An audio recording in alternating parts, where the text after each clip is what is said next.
欢迎继续收看咱台视11点台语新闻，我是郭怡中。新闻都开始，赶紧带大家来关心咱拄则收到上新的消息。这是大家拢真关心，大家镇南宫妈祖今年绕境敢要照常来举办？因为今年武汉肺炎疫情，也有流感疫情影响，到底敢要办？大家拢咧讨论，会较真热。镇南宫讲，因为请教各位专家了后，昨暗已经开会，即嘛决定要尊重专业，也就是今年大甲妈绕境会延期来举办。小等的本来是按算讲。11点，大甲镇南宫董事长颜清飘就会正式对大家来说明。在这时阵，咱先来听镇南宫副董上新的讲法。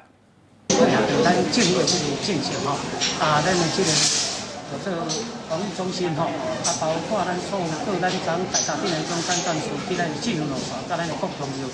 这个大家相当的建议，甲包括国泰方面的建议。其实大甲妈出门是救世，即次咱为造成大家困扰，马祖庙是大家大家理清，所以即次咱大甲镇南宫决定担当需求的咱即次信仰这个延后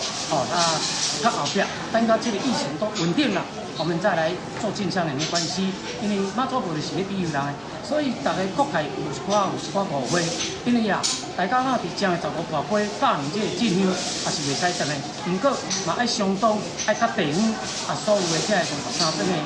即个所有沿路进香，即个珍贵，大家来做一个讨论。而且，大家伫即个讲，而且平面所有的媒体有